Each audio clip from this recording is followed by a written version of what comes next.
Ah, okay, just want to tell everybody we're starting. A sec, starting. Okay.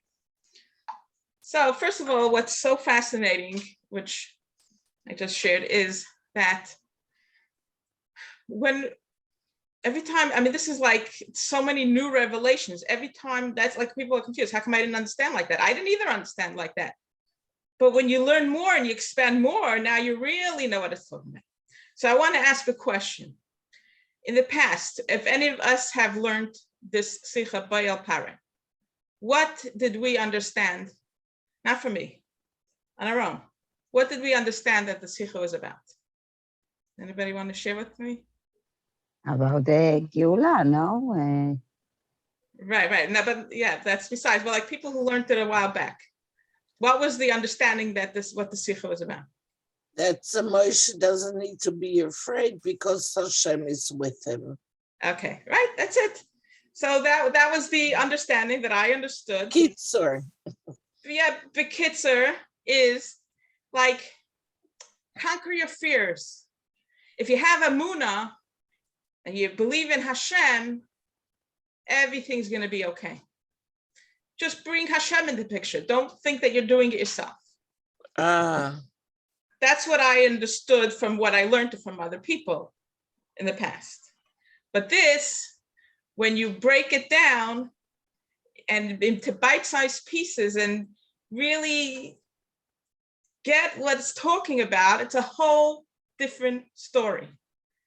This Emunah, we always had this tool, Emunah. This age is old. This is mamish, the secrets of how to get out of Galus. And it's very different than anything else. It's new. It's not what you heard before. If you heard it before, you should look again and read it really slow. That's what I'm loving about this idea of going slow, because when we go slow and I myself have read sichos that I translated fast and I didn't understand all of it. Got to go really slow and talk about it and chew on it and make it part of yourself and really get what each, what if we're talking about 11, what is 11? So I did research in Kabbalah and that's the Avas is 11. But if you don't do that, the 11, the 12, so you have to know, what does it look like? What does it feel like? What does it do? So that's how we, so that it's fascinating. So Baruch Hashem, now I have already a new, higher understanding of the Sicha. Or this is the same way with the Tanya? Mm-hmm. You're saying that you learned Tanya? No, I'm asking, this is the same way of learning Tanya? This is how usually people learn Tanya, actually. They learn it slow. But when people learn Sichas, they learn it fast. When you learn it fast, you're missing all the juice, all the relevant pieces, because it's hiding. 1,000 things are hiding in between the lines. Every word is a different revelation. You really have to know what the words are, what they're telling, the deeper meaning behind the word. And I think that's what we are thirsty for now, right. To learn new things, to have the feeling that we really are progressing. Exactly. So now it could be the new thing on an old thing, meaning that I never understood the general idea, but now like it's broken down that this is real stuff, this is from Hashem. It's not, it's okay. So now, I'm going to start with the review. So the Parsha is Parsha's Beis, and the Parsha's Beis begins with the command that Hashem said to Moshe, Beis el Pare, come to Pare.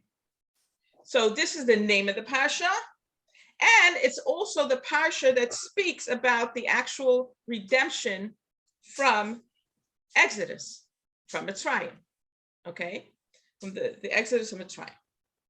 Okay, now we know that the name of the Parsha also talks about, it has a connection to the content of the Parsha. So the fact that the name of the Parsha is Bo El Paro, come to Paro, then we must conclude that that Bohal Paro also is connected to the content of the parsha, which is about leaving Mitzrayim. Okay, so it's not just that it's the name, but in the first letters, but it's also, and it's not just that the parsha is about leaving Egypt, but the fact that there is a command, Bohal Paro, there's some connection to leaving Mitzrayim with that command. Okay, now, now we also know that our sages have told us that the redemption from Mitzrayim, Egypt, is like a little taste of the big redemption, which is our redemption right now, is the final redemption, going out of Galus. Okay, so therefore, not only is what we're going to learn in this class about the connection between Bohal Paro and leaving out of Egypt have to do with that story itself, but it's actually telling us how to get out of this Galus. And it's the beginning, because it begins with this command. This is how you start getting out. This is the tool of what you need to do to get out of this Galus, the secret. Okay, this is the secret that takes us out of Galus. And like we said, it's not going to be like anything else, because we said the Emunah everybody knew about, all these things. It's not. Now, don't be afraid. We always learned that. People went to the Holocaust. That it's definitely not that. So, see, when you go slow, you can point it out. It can't be this, because it has to be new, or else we would have been out of here a long time ago. Okay. So, if so, what's the connection between Bohal Paro, this command, and taking us out? Like, what is exactly? How does this command of Bohal Paro come to Paro, take us out of Galus? So first, the Rebbe has to point out a few things. Number one is, before we even start, we have to even question, what do you mean this is about taking us out of all the, Mitzrayim and all constriction, everything? Bohal Paro sounds very much the opposite of Geula, because it's basically saying if Moshe has to come to Paro, that means Paro is a superpower. Okay, Moshe has needs of him, like he has to come to him. Moshe should be the superpower. If he's victorious, he should be the superpower. So it already doesn't sound so Geuladik. Then we see later on, gets even worse. When Moshe goes to Paro at one of the last Makkos, Paro says, "Get out of here, go away from me. Don't you dare see my face again, because on the day you will see my face, you will die." Well, that definitely doesn't sound very Geuladik. Okay, so how could it be that this command is the beginning of Geula? Doesn't sound at all. Okay, so, and especially that the objective is to nullify the power of Paro and to be victorious over him. So this definitely doesn't, to leave from Mitzrayim, it doesn't sound at all very Geuladik. Now, the Rebbe has more questions. So, okay, put that aside. Now, on top of that, when we're talking about come to Paro, so you're talking about a real Paro in Egypt, right? We don't have Paro now in Egypt. We're not in Egypt. We don't have Paro. So how could, if it's mamish talking about Paro in Egypt, how could it be that we have anything to do with it? We have a nice government over here, democratic, right? We definitely don't have Paro in Egypt. So how could it be an eternal teaching? Oh, that the Rebbe said everything in the Torah is an eternal teaching. What do you mean? We're not in Egypt. We don't have Paro. Okay. Next. Now, how much more so when we're in Geula? The Torah is not only eternal for the time we're in Galus, but the truths in the Torah are eternal even after when we're in Geula. Now that's really pushing it, the Rebbe says, because then we're definitely not going to have Paro, and we're definitely not going to be in the Mitzrayim, Galus Mitzrayim. So that doesn't, how could it be relevant? Okay. Gets even, and then even now the Rebbe says, now we're at the stage where we completed all the birurim, the refinements of the klipa of Parai. So we Pasha don't even have anything to do with him. He said, yeah, we're in a different stage already. Okay, and like the Rebbe said, I spoke about it many times already. We completed that avodah. So it doesn't. What's the relevance of it here? Okay, so the Rebbe answers, because the eternal relevance is that through this command by Aparai, we will recognize that every matter in the world, and even things that are opposite of good and holiness, have a source above in holiness. And their source in holiness is actually the truth of their very being. Wow. That's quite heavy duty. Anything that you think is the most unholy thing, that unholy thing that we think is terrible, is actually, and its source, the holiest thing.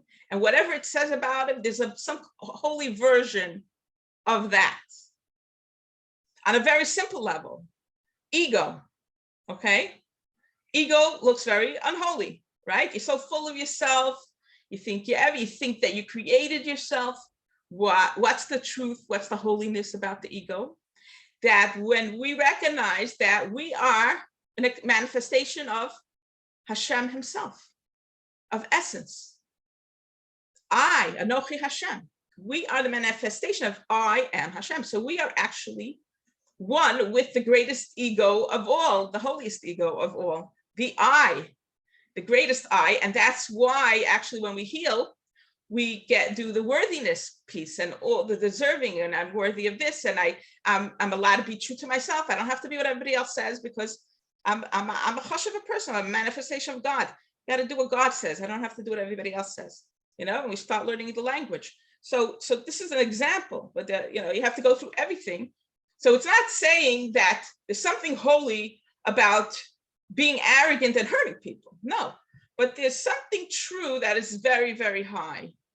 It's something related to it that's very, very high. And so each thing, okay, so the Rebbe is saying that that's the eternal relevance, that things that seem so unholy, I don't know how in Mashiach it'll be, in Geula, but there's some relevance over there, that it's mamish coming at source from the highest thing. There's a deepest truth, right? I always say the deepest truth of Hashem is beneath the surface of the Nefesh Bahamas.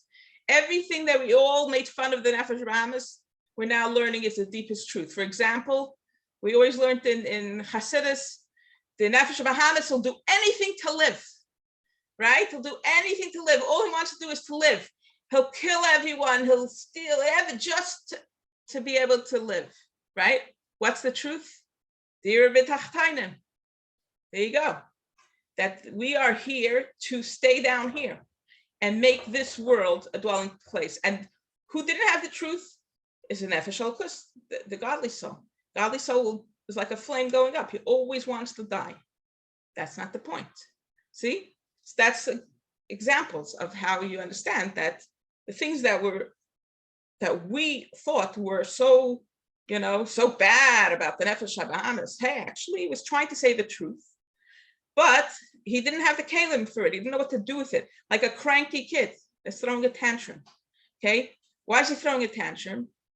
Because he's hungry or he's tired and he doesn't even know what he wants. But there's a reason why he's doing it. If you figure it out, it'll calm him down.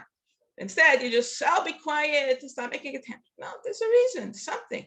Same thing, the Nefesh Bahamas, we never understood it because we didn't know what to do with what it wants. What do you mean, to live? We're supposed to die. What do you mean, like live? So we don't understand all this. We didn't appreciate all this. So we shut it down. Okay. Now, anybody have anything they want to add before we continue? I was just thinking also, hi, good morning. I was just thinking also laziness, it's like when we grow up, it's like, stop being so lazy and get your act together. And it's like, God forbid, the worst sin is like sitting and being a couch potato. And it's like, now we understand actually, like we were never able to operate that way. It was always too much, you know, and it's like true holy laziness is like to honor our body. It's not actually lazy, it's being. It's like we've always, you know, and I really relate to that because I'm like such a beer and I grew up in a family that was so fast and I always felt like I couldn't keep up, you know.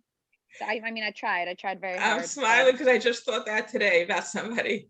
I'm like, you know, this person's truth, they're very laid back, but they got it right. They got it right. You know, so it's so funny having the same example today out of all days. I was thinking about somebody. So yeah, that's very interesting. Yeah. So that's the thing that we're learning. We're learning all these truths that we looked down at, we thought, because we didn't know what to do with it. So we don't know how to use it properly. That's the thing. Yeah.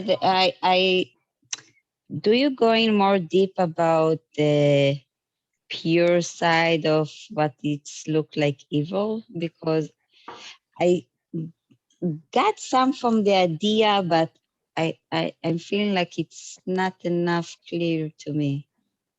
Like how really we taking like from those days, like with the situation with the Arab, what's going on, you know, in the world, like how practically I can use it to break it and reveal the pure part of it. Okay, the good question. That's a very good question. So first of all, I would like to add to that question. Yeah. Is that okay? Yeah. My question is, when people have an ego, and it seems to me like they're very putting themselves in the center of the world. So how do you know? Maybe they are taking it from Kedusha. How do you see the difference? Okay, so that's a quicker answer because it's quite obvious. Yeah. You know, like I could just give an example of myself where I'm the opposite. I have a negative ego. I was actually. I'm trying to heal that and get a little more ego. But, and I started caring more about myself and being authentic and true and saying, you know what, I'm exhausted, vulnerable. It's vulnerable. It's not arrogant, it's vulnerable, but it's like, I'm just too much for me. I can't, whatever. And I tell people, and you know what happens? They think you're amazing. Like whoever you're telling it to, they don't, after a while, in the beginning, they fight you. What do you mean? You're supposed to do this for me, you're supposed to do that for me. And then eventually, like, hey, you're much calmer, you're happier, you're able to be honest and not give them the half stories. It shines. So that's I'm saying how you know. The people who just always think about themselves, they can never do something for somebody else. It could be part of it is that some people are not meant to be the doers, right? So we shouldn't judge. But I'm sure some people could come a little more to the middle. Could be a little bit think about somebody else, not always think about yourself. And the proof is it comes from a healthy place. When Hashem wants me to do something for someone, he'll clear the way. It's not like I don't want it and have a rule. Don't do anything for anyone. But I'm honest. Can I do it? Can I not do it? And if I could, I do. I mean, I share things that I do, right? Even chesed, of course. But, but in the past, everything was what everybody else needs. It was never about me. And I thought that was very holy. But obviously it didn't work very well for me. But that was my ego. I'm so holy. I care about everybody else besides for myself. That was my ego. I believed that was something special. That's what we were taught. Right. And I connected to it. And unfortunately, you get into, relationships with people that could, extinguish your flame from being so egoless. Oh, really? Yeah. So then, okay, Viviana, let me answer your thing. So we're not saying that the action that they're doing is holy, but we're saying that there's a source. Okay, first of all, when somebody is violating your boundaries, the holy thing is to say no. So if they think they're going to blow up your kids, the Rebbe said, you got to be very strong about it. No, not acceptable. You don't have to have compassion. But they themselves have a truth that when they recognize the truth, they'll figure out how to resolve it when they'll admit it. Okay, and that's how we're going to get later into this class with the unity of polar opposites. How do people who have two separate agendas get along and live in peace? Okay, so it takes, yeah. So what's the truth of the Arabs? Now, I'm not talking about the leaders. The leaders have, okay, we want to go to the leaders. Let's look at the people.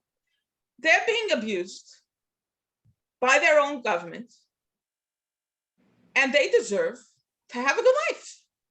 Now, the government is corrupting them and telling them to do that, but the source is that they're piece of God too. They deserve to live like human beings. Okay, unfortunately, it's being, like it says, by the time it comes down with so many coverings, it gets lost in translation and it comes out as evil, and that is evil. But at its source, there's something very true. Okay, that they are human beings. They're a piece of God. They come from God. There's nothing else but God. And they deserve to have a life. It's just that now that hurts someone else for that. They have to figure out a different way. And the way is probably topple over your government and then figure out a solution, but it's not to hurt somebody else, but they deserve it. That's the holiness. Does that make sense, Viviana? Yes, this is making sense. Okay, excellent. Thank you. Yeah. I'm just thinking also, like, I don't know, the whole concept of the Yetzer Hara, right? Like we always thought like the Yetzer Hara is terrible and bad, and like it celebrates when we do an Avera, but really the more we understand Hashem, the more we understand, no, actually the Yetzer Hara is just doing its job. It works for Hashem, and it celebrates when we don't listen to it, and we, it just to strengthen us. It doesn't want us to succumb. It wants to strengthen us. So really there's even more than that. In here, there's more about that, actually. Yeah, you want to continue? I just wanted to. Yeah, I was just thinking, like, so the Yetzer Hara really at its source, it's not evil. It's just helping us get closer and closer to Hashem. So the Arabs and all evil people really, I mean, they're doing their job. We're still in Gullus, and because we don't see the whole picture, pain and suffering and evil is all just because the veil hasn't been revealed yet of of Hashem's plan. So it's like a separation of Hashem. But they're doing their job, and they're bringing us closer to where we need to go. We have to go through all the steps to bring us to Geula. Exactly. So they're right. Yeah. And even more is that they're protecting the light. So the light is very, very high, and it needs to be protected until we have the kalim to slowly uncover it, internalize it, become one with it, and then we're ready for more. They're the protectors. Okay, so they are, and if they wouldn't be evil, we would get the light, we would just expire and have nervous breakdowns. We wouldn't have to do with it. Okay, like to know that we're Hashem. I mean, I still can't handle it, but at least I'm saying it. Okay, so all these things, like if you really think about it, you get dizzy thinking about, really, or like, if we didn't know what's the difference between the negative ego and positive ego, then we would like, oh, I'm God. Maybe I'm going to start doing, and who knows what we could do with it. Like, so Hashem had a plan, how to slowly reveal more of it. And that's what Baal Para is. It's the tools, how to disarm those klippas covering up these highlights, one klippa at a time. It's like Hashem gives us challenges. Okay, you're ready for the next one. Now, oh my God, that's terrible. Look what he did. And then you remember, okay, this is to help me reveal more light. Okay, this is Baal Para. So now I use my tools, which is amazing. It's in this thing. And I heal my trigger, and I do this, and I try to get what is the message. And then I go with that. And then I come out on the other end. And like, thank you, Hashem. I shared 2 weeks, not this class, but another one where I had a challenge where I was, and it got me very upset. I was challenged to stand my ground, and I understood why is this happening? And I asked Hashem for clarity. Like, this got me so upset. And Hashem was like, I hear the messages that because you're supposed to stand your ground. This is what's going to teach you that you're worthy of receiving what you need to receive. and whoever wants to take it away from you is not right, and you have to stand your ground. So once I understood that, I said, okay, I'm going to stand my ground. Well, don't ask how many people were hacking me at Chinik for all these chitzonious reasons why it's not going to work, and it's never, and this one said that, and this one that's never going to work, and for sure, I mean, whatever I was up against, and I knew because of the tools from it, that if you connect to your pnimius, and that's the message, then you're connected to osmos, and it doesn't matter what everybody thinks it's never worked before, it's never going to work.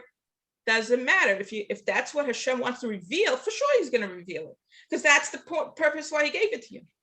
So whatever, 2 weeks later, and everybody says, we know what's doing it. So I'll tell you when I'm finished. 2 weeks later, against all odds, victory. I was able to overcome that thing, and people were like, wow, I didn't know you have such miraculous power. Like, okay, but that's the idea, that Hashem's ready to reveal the strength in you. He's going to give you something that gets you upset. You know the game. You go, okay, now heal it and try to get the message. And then all these klipas are going to try to get you off. It's a game. It's a game. You don't, like, okay. At the end, of course, you guaranteed success, and, all is good. But that's the whole purpose. And we see that in the Sicha. Fascinating stuff. So it's not just, somebody wants to say something? I want to say one thing you were saying before while you were explaining about the source. I was thinking in the Tanya, it says about the Zoina, the prostitute, that that would be the mashal in the Zohar. So right.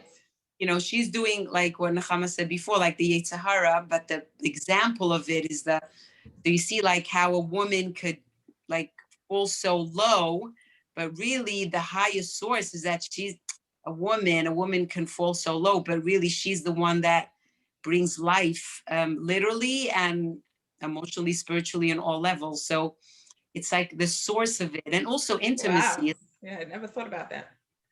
Source of intimacy is so like high. Right. That's when it becomes like Hashem bringing more, right. souls. Exactly. So, but right. really, like outside, it looks, it could fall very, very low. Right. But if you right. of it, and when it's low, it's low. We're not negating that. We're just saying that there's a truth behind it. That when you reveal it, you're taking off all the klipas. That's it. And there's a secret of how to take off those klipas, which we receive by Alpare, and there's a special secret which I understand this week. That it's not like I didn't know the secret. It's not we're not doing it, but the whole Hasidus behind it, the Kabbalah behind it, all the like what exactly this does and that does, and how it affects this and how all that just makes it more holy. So. And I think that's also what the Rebbe said, like open your eyes to see like Geula, and everyone's like, what does that mean? Open your eyes, see, current events. But really it's seeing the source of everything. And I wanted just to give a small example, just quickly. Yesterday my in-laws were here, and the kids and the grandkids and whatever. And then my husband, he just said this comment. It was like so off. I mean, for me, it was like, what? He's like, I'm the one that does everything around here. Like, because he, I don't know, grilled the chicken once, and then he shops and he does a lot of things in the house. And first, like the first reaction was like, what? Like what? And then I was like, you know what? This is Hashem speaking through him. He wants to feel important in the home. He wants to feel like that, cares about it. So I said to him, yes, you do everything. You're amazing. Thank you. And I was like, you know what? I'm going to go along with this instead of getting defensive or thinking like, what? He doesn't value what I do. I'm like, and then this morning, he says, well, I didn't say everything. I said most of it. I'm saying, for sure, you're the pillar of the home. He's like, no, you're the pillar of the home. I'm like, you could be the pillar of the home. You could do everything. It's fine. But if you eat. Okay. No, by mistake, I pushed a button. I don't know. I touched something. I don't know. Okay, it's recording. Yeah. That's amazing. That's wow. Saying like when the Rebbe says open your eyes, and like I love how you explain that, like to see that this is really an opportunity for a deep level of truth. So until now, we were ready for one level of truth, right? Woman is like her sabayis, and she's the one. So one level is like, she's doing everything. And then now this level of like, she's like her sabayis, but not because she's doing everything. He's supposed to be doing everything. And you're the light, and you're the one taking your walks and, taking naps and, reading and writing and, eating healthy and drinking your whatever it is that you're doing. And it's like, yeah, you fix the air conditioning, you do this, you go shopping, whatever you want. And then, like giving them that, I don't know, it was just very amazing for me, because in the past I would have get all defensive, like, what? I'm the one, like, but because I'm so taking care of myself, I don't have the attitude of like, what? Like, like so heavy. Right. So you were able to disarm that klipa because you saw like what he was asking for, and you saw through it, and then it just brought out more light. So that's right. That's beautiful. Beautiful. Thank you. Okay. Now we're going to continue. So it has a source in holiness, and this source is the truth of their being. It's like if they're the biggest ego, that means when they're holy, they're the most batal to Hashem, like crazy, and they reveal the biggest ego, which is Hashem. You know what I mean? When they're in their real truth, however they are. So maybe the Arabs are going to be the most compassionate people in the world because they're cruel now. Who knows? You know what I mean? It's so convoluted that whatever is showing up is the opposite of what they really are. And so if you go deep and figure out what the message is, then that is really that message, that holy message of what they really are is their truth. And when they do tshuva, that's how they're going to show up. That's fascinating. That's how they're going to be. That gives us a lot of hope. I wonder, yeah. I just had a thought, they spend their whole life, here, one sec, I'll put on the video. They spend their whole life fighting for the land of Israel and protecting their land, and every decision they make, that's their like number one passion, right? Like fighting for Israel. So it's like, maybe their passion will be like fight for the Jews and like protect the Jews, protect the land. Like, exactly. We'll like Simcha Chai saying like, we'll be like the woman and the Jews, like we'll be learning Torah and be with Hashem, and the Arabs will defend us and protect us. Exactly. He's my brother. We share the land, right? All of a sudden, the brother in a good way, not it's ours too, or it's like, hey, that's my brother. I'm the big brother. I got to defend my little brother Yaakov, little right, brother Yitzchak, right? Yeshua, right, maybe their true calling, they're protecting the land. They like feel that calling, but they don't. Yeah, they don't know what to do with it, because it's like a kid with a tantrum that doesn't have the kalim, so they express it like a tantrum. But really, deep inside, there's something very true that when and that's the work we're doing is taking away all those coverings and slowly letting out the truth, but only on a level that we can handle. So it's slow. You have to have a lot of patience. It's very slow because it's too much. Yeah. So Bracha, let me ask you a question. So from what you're saying, instead of us being complacent in wherever we are and saying, okay, I could only handle this, maybe, I don't know, I'm just thinking now, like, I'm not even saying we have to do anything. It's just energetically, like in our hearts, just to say to Hashem, okay, Hashem, we're ready. We're ready for unconditional love. We're ready for, unconditional worthiness. We're ready for, harchava, bedas, harchava, bedash. It's like instead of waiting for triggers or for opportunity, for things, like ready to, like even just to know it in our hearts, and to even just to say between us that we're ready for the next level. We're ready for peace and compassion and all that love that is, like, instead of saying we don't have the kalim for all that love, right? Like, we are ready for Geulah. Isn't that what the Rebbe said? Like, we have to be ready for it. Right, but more than that is that with this secret that we're going to find out over here, if we stay in that energy, we're basically doing it in a better way. when we keep ourselves in a good energy, we're giving the message to Hashem that we're worthy of all these things. So you have a choice. You're going to take care of yourself the easy way or the hard way. You're going to love yourself the easy way or the hard way. Which one do you want? Okay, and so the more loving, compassionate, non-judgmental, authentic, and true, and in pleasure state, in a healthy, of course, balanced way, we treat ourselves, then we don't need any help from anything. We could, so that helps the process as well. Love that. Thank you. Yeah. So, right.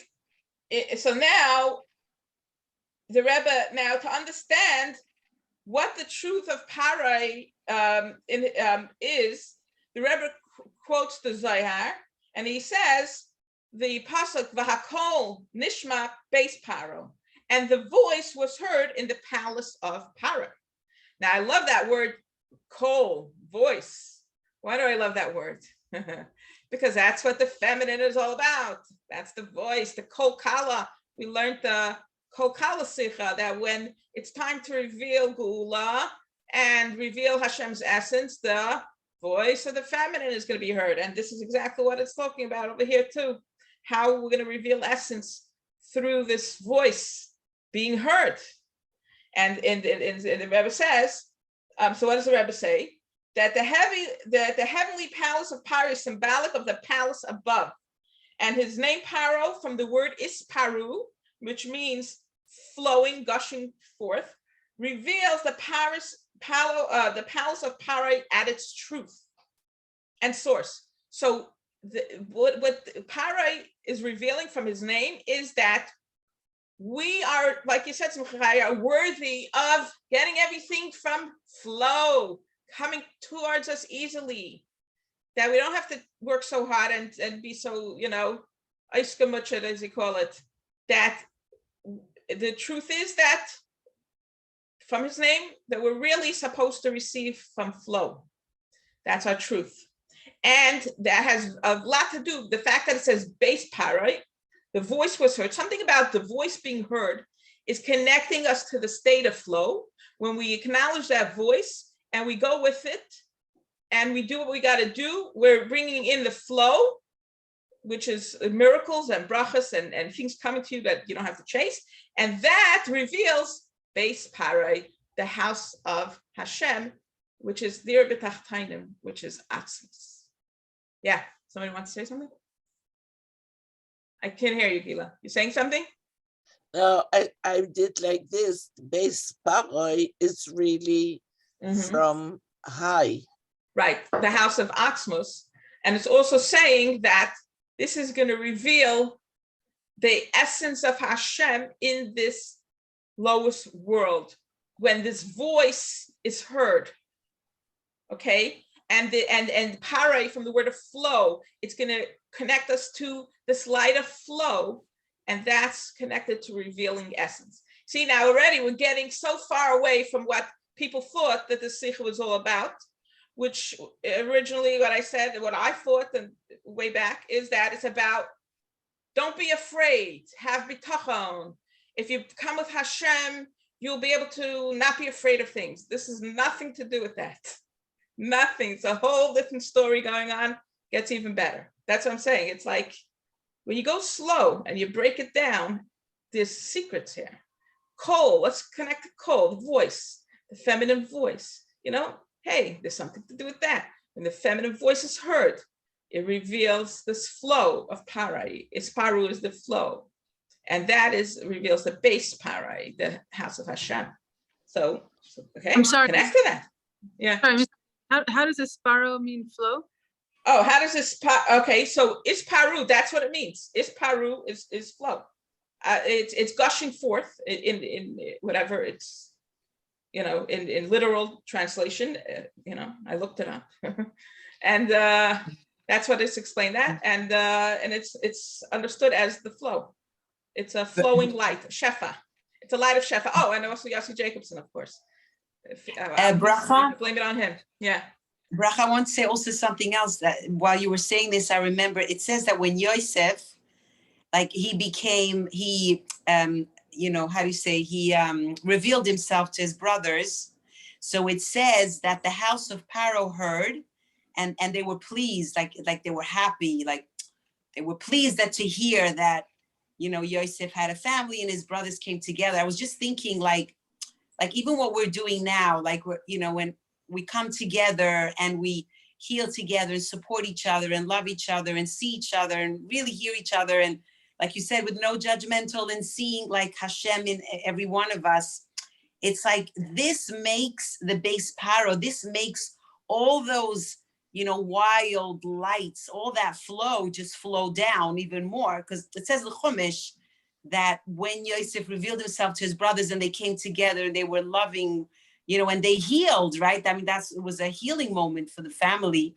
Then Beis Paro. So it's like interesting, like that our union and our unity, you know, when Bnei Yisrael come together, like in unity, so that brings those great wild lights to reveal, like to be pleased in a way, like, okay, you're revealing your essence that you're one as a family, as a Jewish people, as a part of Hashem. So now we can reveal who we are, which our source is these wild lights that didn't have kalim, but now you're making kalim for it, because you're all coming together and you're healing as a family and all that.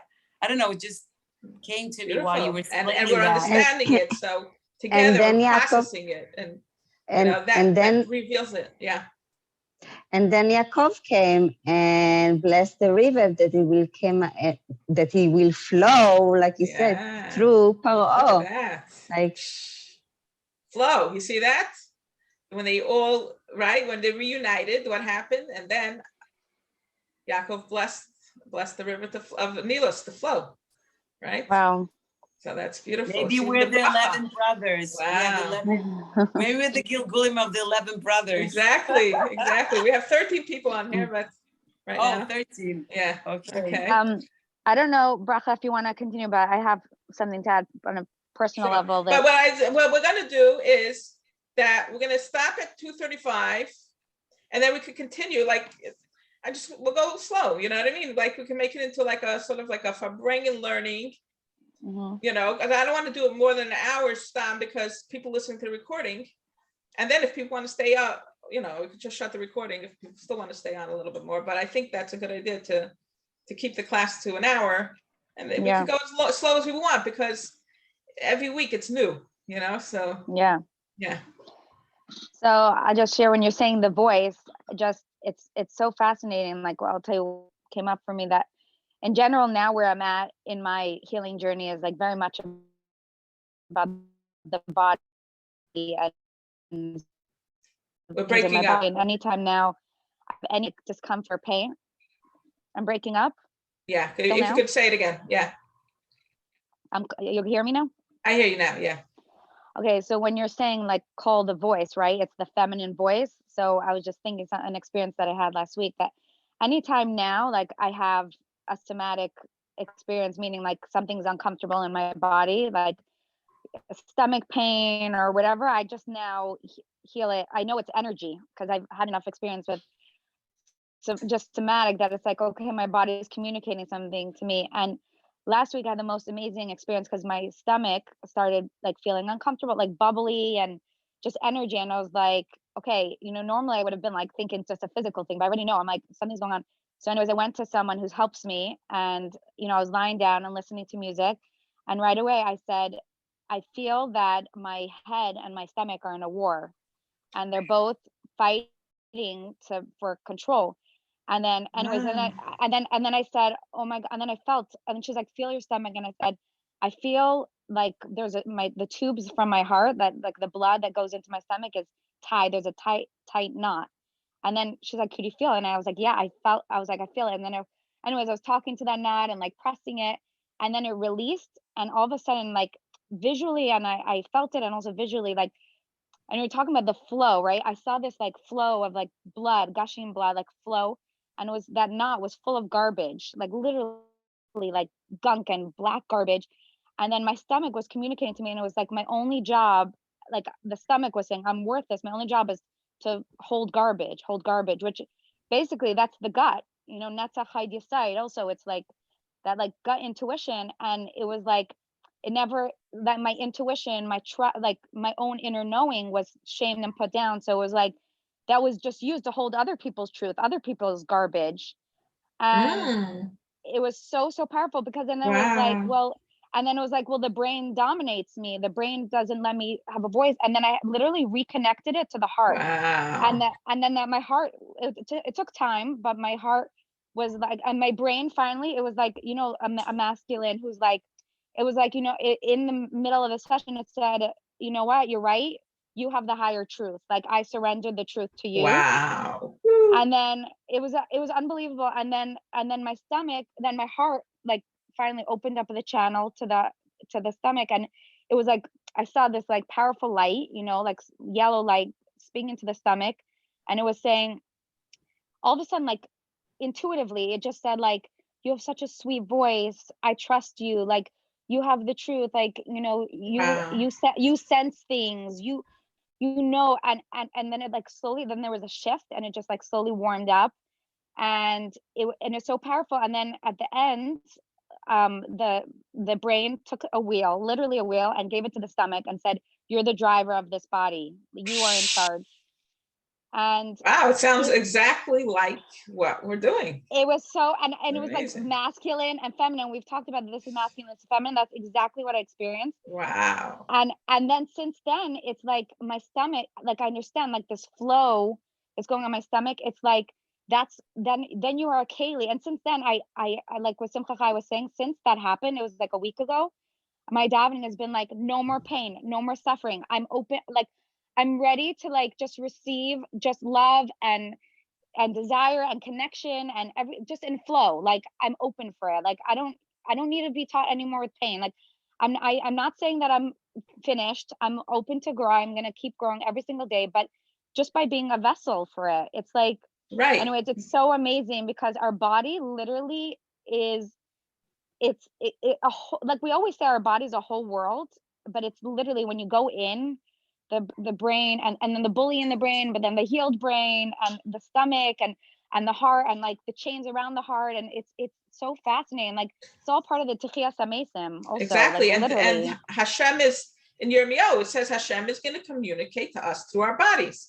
So like we got to learn to listen, because that's directly connected to Atzmos, and it's telling us all these deep messages. So exactly what you're doing, that's exactly what was it saying, you know, and it's ready to be acknowledged that the, you know, the body or whatever has the feminine has the higher truth, and that's from Hashem, but he's communicating through your body, and it's literal. It's like, that's the thing, like people think it's figurative. No, this is dir b'tachtainim. It's the most grounded of all the spheres. This time we got to ground all the spheres. It's not, you know, and before, I just want to share that before I came into Malchus, so I was teaching Tanya, which was from the Rebbe told me 3 times, whatever, to start teaching it, and I never learned it before. Then I wanted to write a book. So in order to write the book, of course, I like to do everything well. I don't like to do half jobs. So I learned a lot. I learned how to meditate on Hashem and all kinds of things so that I know what I'm talking about. Well, that was a gift because I understand the spheres. I understand the whole, say the how it works. So when it says live Malchus, this is the most grounded way, I know exactly how it looks, from thought to speech to action. That same thought, right? You have a thought, you want to go to the store. It's only a thought. Then you say, I want to go to the store. Okay, but you're still not in the store. Then you go to the store. Now you brought it down to life and out into life, into action. Same thing. Malchus is in action. In the past, it was theoretical, you know, but to recognize that is, you know, that Hashem prepared me that I was able to see that what it says is, well, you know, all these prophecies, they're real. They're real. Gotta take it serious. It says that the body's going to communicate. It's Hashem talking. We're going to learn how to listen. Then do it. Do it. It's not, you know, it's serious stuff. Now, even better is that it says that the coal in the Torah was written without a vav. Okay, so now what's vav? Talking about Seder Hishtalshelus, right? That kav, the order of descent, right? Because when you listen to this voice, you're going to be connected straight to Atzmos, which is above creation. You're mamish connecting to Atzmos. Well, we just said it before we even got to it. Okay, this is exactly what we're talking about. This is the Rebbe saying this. So let's hear what that message is. That when you listen to this voice, the reason it doesn't have a vav is because it's connected straight to source. It's the voice of source. And when you listen to it, you will hear straight from Atzmos what you're supposed to be doing. That's it. That's what it is. It's not just a nice shot. It's literal. I take things literally. I'm very serious. Take things literally. Can I ask a question? Sure. So I just want to understand, the call you're talking about is Para's voice? No, I think, Para. I don't even know whose voice was it? Hakol Nishma. I didn't even look it up. I just know that's what it says. Maybe it was it Yosef's voice, or was it, there's some voice. Maybe it was Yosef's voice. So one of the calls in the Sicha, you're saying, is without This a is vav. talking about in the house of Para, there was some voice that was heard in the house of Para, right? And this voice is, when we listen to this voice, it connects us to the house of Para, to the house of God, to Atzmos. And it's missing a vav. So usually call has a vav, is what you're saying, but this particular call, just in this pasuk, right? Because it's referring to this, the voice of power, which is the Tohu. We can get into it. It's the Tohu. It's the feminine light. When we connect to it, we get straight information from source. We get flow. We get, it's that whole a whole different relationship. Somebody want to say anything? Yeah, this was when Pharaoh heard that Joseph spoke to his brothers. Mm-hmm. That's call. Okay. That's not about what we are learning. Right, now, right. Yeah. But it's all connected. Right. The Rebbe's bringing it in here, even though it's not in this parsha. It's not in this parsha, definitely. Okay, now. Okay, so now this is.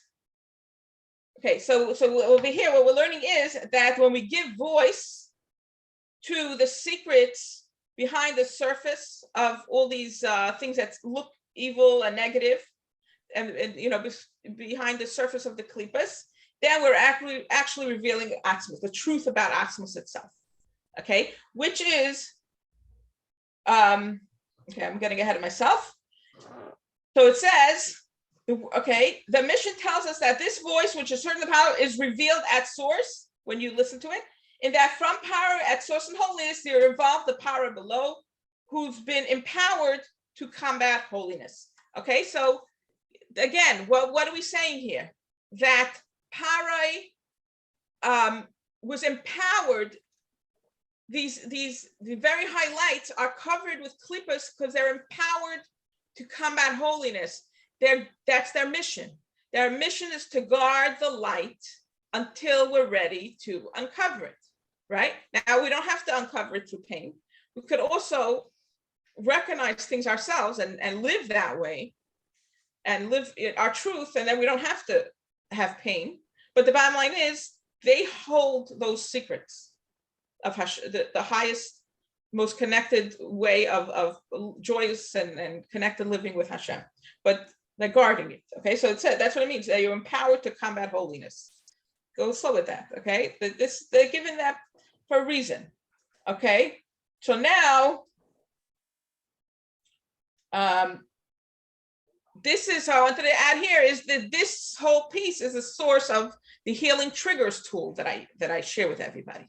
Okay, because through healing triggers, we're trying to uncover the truth of the highest truth of Hashem that wants to be revealed about ourselves in that pain. So first we give voice, and that voice is without a vav. So we go through the feelings, and what does it make us feel about myself, right? I feel this, I feel that, and we validate it. And then, okay, so what's the message? Is that really who you are? No, I'm one with Hashem. So what the opposite? So we do, I am. That's the Naichi, right? So we're revealing the truth, which is the truth about the house of power. That's Atzmos. So that is the source of the healing truth. That's why I said it's connected, because that's actually how it's connected to this Sicha. Now,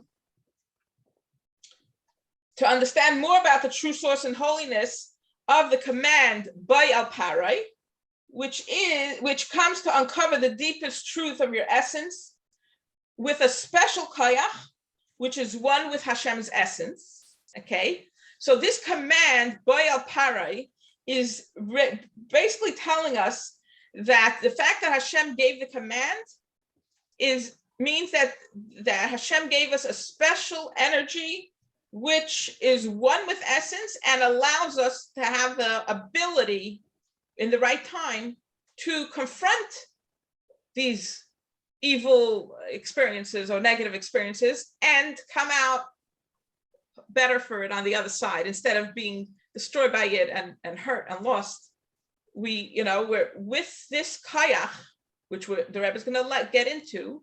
We now are able to come to Parai, because we have the power of Atzmos with us, and not run away and not get lost in it and not be afraid and not shut down, but hang out long enough to reveal what's on the other side.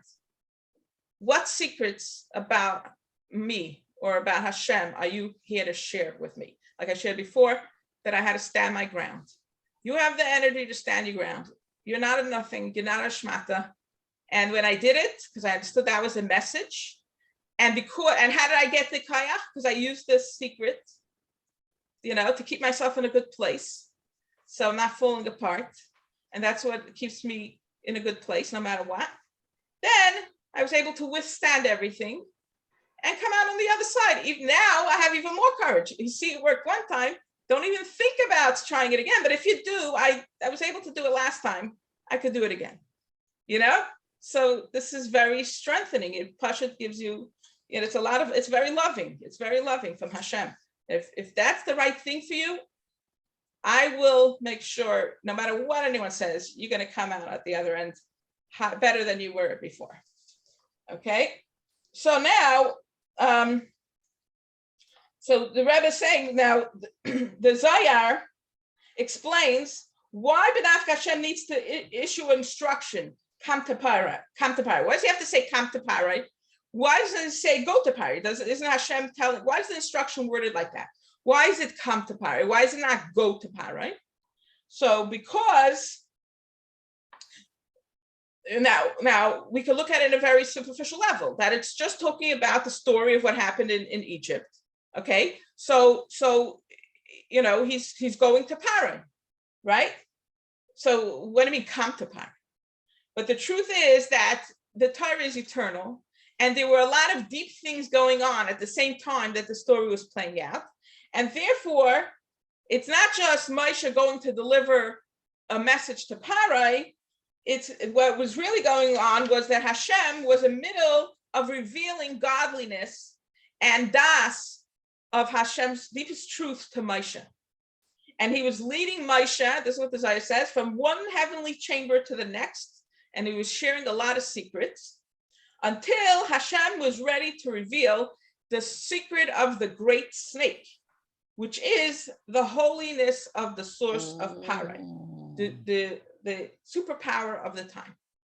Okay, so that's really why it's not Bayal Parai, it's not Lech Parai, there's Bayal Parai, because there's something else going on, and there was really a whole other thing going on, which is that Hashem was revealing all the secrets, all the lights, the godliness and levels through chambers to Moshe until he got to this place, which is the secret of the great snake.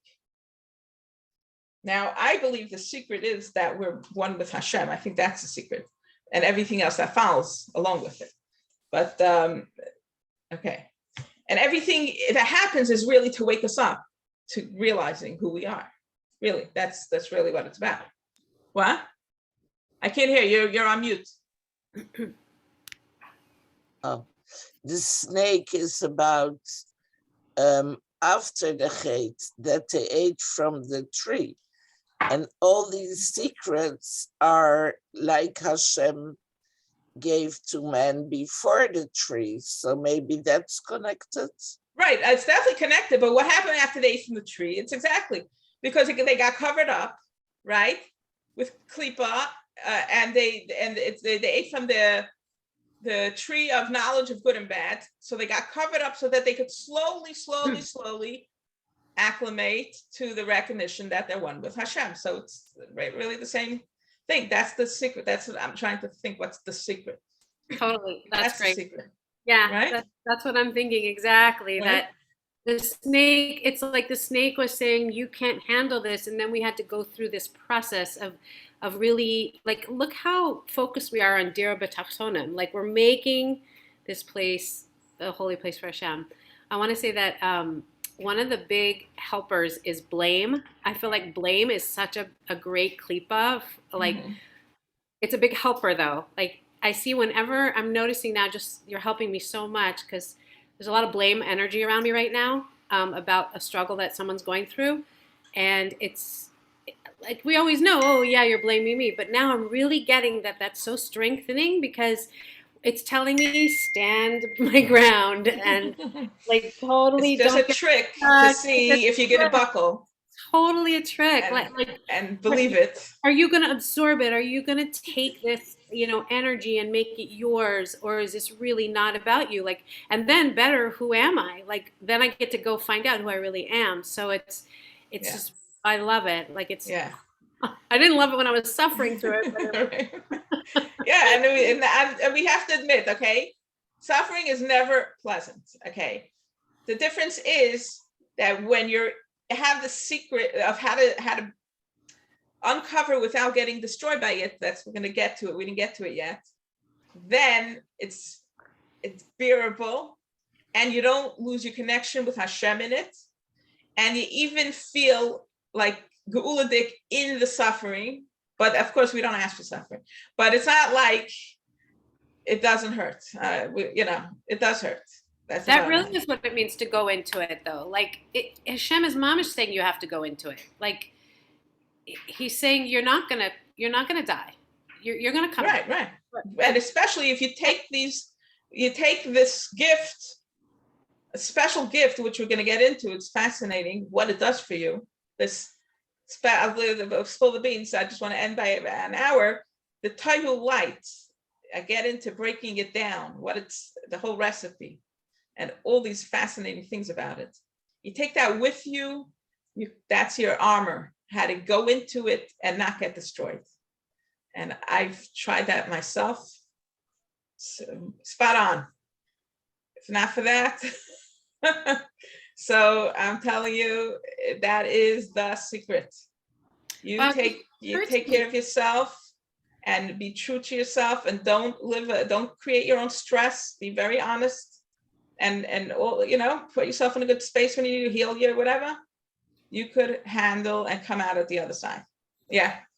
I was gonna say that's probably the masculine's struggle right now is the Tohu light, which seems so like they have to integrate that. They have to it has to be a balance of what they provide, but also integrating and absorbing the Tohu light.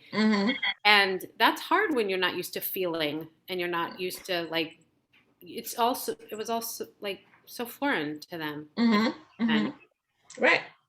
And in that energy, we're able to take it, so we're going to get there. Okay. So I'm going to end it now. And whoever wants to stay on could talk. I'm going to end the recording. Wait. Could I just? Yeah, sure. Yeah, we hear. But recording. Your recording is here. Stop.